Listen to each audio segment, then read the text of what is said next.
Every single day, founders walk into the most important negotiation of their lives without realizing it, and most of them lose before they even sit down. We're talking about the decision that will determine whether you own your company or just work for it. Let's set the stage. Venture capital funding hit a jaw-dropping $345 billion globally in 2021. And then, like a party that ran out of both music and alcohol, it cratered nearly 50% by 2023. Meanwhile, thousands of bootstrap businesses quietly compounded their way to generational wealth, while nobody was tweeting about their seed round. Here's the dirty little secret the startup ecosystem doesn't put on the poster. Venture capital isn't funding, it's a trade.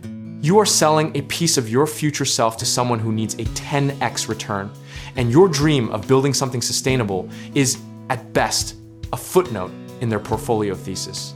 Think of it like this. Bootstrapping is planting a garden where you control the soil, the seeds, and the harvest. Venture capital is leasing that same garden to a landlord who wants a jungle by next Tuesday. The pace, the pressure, and the entire definition of success shifts the moment outside money enters the picture.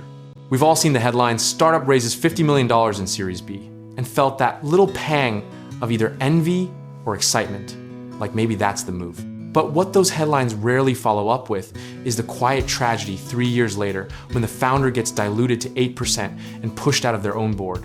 Benchmark's Bill Gurley once warned that taking venture money is like getting on a treadmill you can never get off.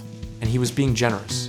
The psychology of living under investor expectations rewires how you make decisions. Suddenly you're optimizing for growth metrics instead of actual profit. And that distinction will haunt you. History keeps trying to teach us this lesson, and we keep skipping class. From the dot-com implosion of 2000 to the ZERP-fueled fantasy of 2022, the pattern is almost embarrassingly consistent. Cheap capital floods in, discipline evaporates, and then the reckoning arrives, wearing a very expensive suit. Companies like MailChimp, Basecamp, and Spanx built billion-dollar outcomes without a single venture dollar. And here's the irony. They were often dismissed as lifestyle businesses by the very investors who would have owned them. The misconception that you need outside capital to build something real is perhaps the most expensive myth in modern entrepreneurship.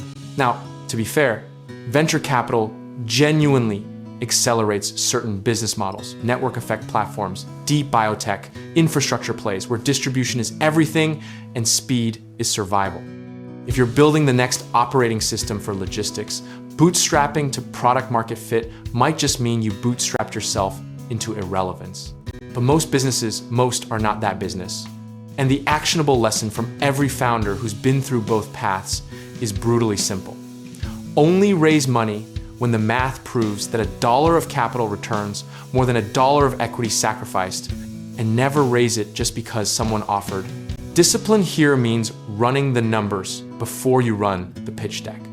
Position size matters, meaning how much control you give up in early rounds, compounds just like debt, and founders who don't model their cap table forward often discover they're minority shareholders in their own vision by Series C. There's something almost philosophical about choosing the slower, quieter path in an era that glorifies unicorns and TechCrunch announcements.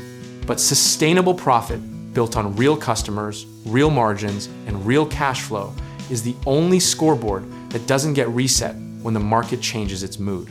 The most honest framing is this: bootstrapping keeps you in the driver's seat but limits your speed, and venture capital hands you a rocket ship with someone else's hand on the throttle. Neither is wrong, but only one of them is right for your specific destination. Know where you're going before you decide how to get there, because the vehicle shapes the journey in ways you cannot undo. Whatever path you choose, the founders who sleep best at night are the ones who made the decision deliberately, eyes open, with a clear model of the trade-offs, not the ones who chase the highest valuation or the most prestigious lead investor. Rational preparation, not optimism, is the actual competitive advantage. And if you're ready to take your next step, whether that's real estate investing, finding a trusted contractor, or connecting with the right lenders, check out our links in the description below.